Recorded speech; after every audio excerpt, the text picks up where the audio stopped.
call Todd Barclay. Just consulting with one of my learned colleagues on the prison system and his wider perspective on the situation we've got to hand here. I firstly just wanted to acknowledge the Corrections Minister, the Honourable Paseta Sam Lotuinga, for his contribution, and particularly the amount of, this is clearly a emotive issue for a lot of people, because public safety and the safety of prisoners and staff is paramount, and the level of criticism from the opposition, I think, targeted directly at the Minister in a personal capacity was unacceptable in light of what steps he's taken quite immediately to come back and try and remediate the situation.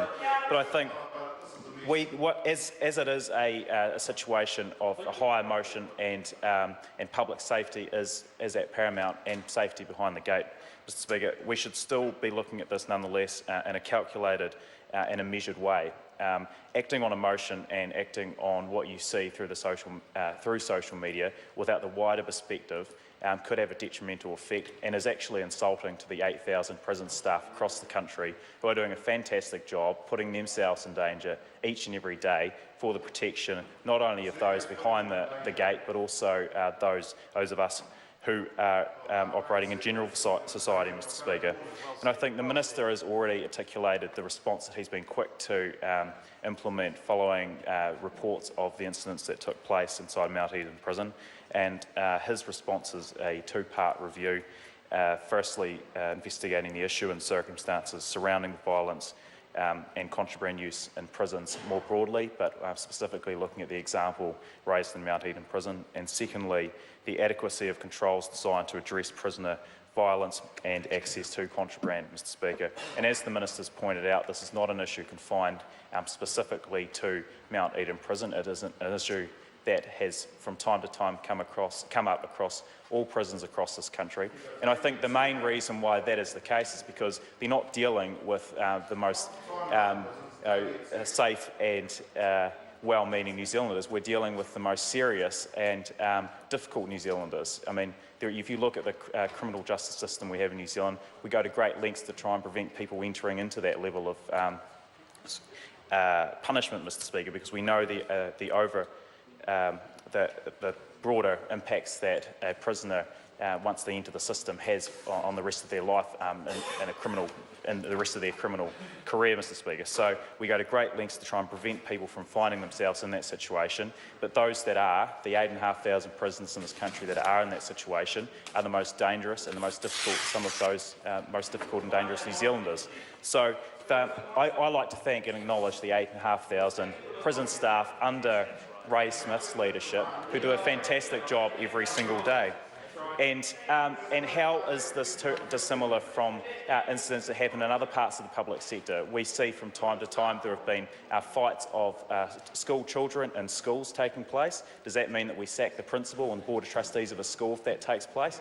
No, it doesn't. It means that we deal with the situation in a contained manner and we move forward to prevent things from like this happening again. That's what the Minister's trying to do with these two reviews. Serco is implementing their own review, Mr. Speaker, into these matters as well. And for the New Zealand First Party to say that Serco's motivations are to cut corners and that's how they receive their profit. In fact, it's the complete opposite. Serco is incentivised by safety. They're incentivised by safety measures. That's why they take their responsibilities as a provider of correctional services to the state so seriously. That's why it's in their best interest to take the steps that they're taking by means of a review as well to prevent this from happening in any of their facilities again. They're actually at a financial loss if things like this happen. It's not their incentive to cut corners and to stop safety. So that's the situation we're at, Mr. Speaker. And I wanted to talk next about our underlying operating premise in government is better public services. We strive on delivering better public services, safer public services, more efficient, more effective public services. And best practice is a key element of that. That's why we're constantly striving for best practice examples from around the world and around this country that we can implement and impose into our public services so that we get best value for taxpayers' dollars and best value for service. It's not a question of whether it's a public delivery or a private delivery. It's a case of best practice and creating generating better, more efficient public services. And a cornerstone to that, Mr Speaker, as well as accountability and transparency. I want to again acknowledge the Minister for the quick response that he took to taking what could have been an emotional knee-jerk reaction to a social media-driven incident, but instead he actually has taken an independent inquiry through the Ombudsman office, and that's the next point for the opposition to say that they want an independent inquiry. I mean, you can't get any more independent than what the undertaking that the Minister has given, Mr Speaker. I mean, again, I want to reiterate the great job that the vast majority of our prison officers across this country do. I think it's not the most desirable job. I've been to one prison which is in my electorate under the leadership of Jack Harrison. He takes pride in the fact that he and his 250 staff monitoring the 415 prisoners in that facility love their job. They do a great job at what they do, and they take that role incredibly seriously. They know that the activities that they undertake on a day-to-day basis and how they conduct themselves has a direct impact on the rehabilitation of those prisoners.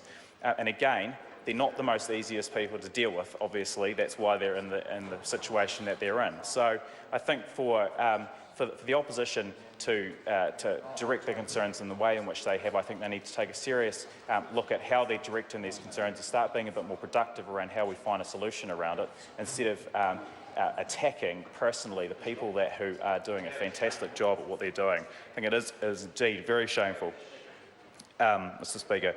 And so one of the stories that doesn't actually get told very often, and it's only until you the opportunity to visit one of these facilities that you see for yourself, is the great lengths that the prison service are going to largely under the initiatives that have been implemented by this government, into trying to bring these people who are in these facilities back to a more recovered position before they enter the general public again. We've got extensive drug and alcohol testing in all of our facilities. There are individual education plans for each prisoner who wishes to uptake them, available to all prisoners across the country to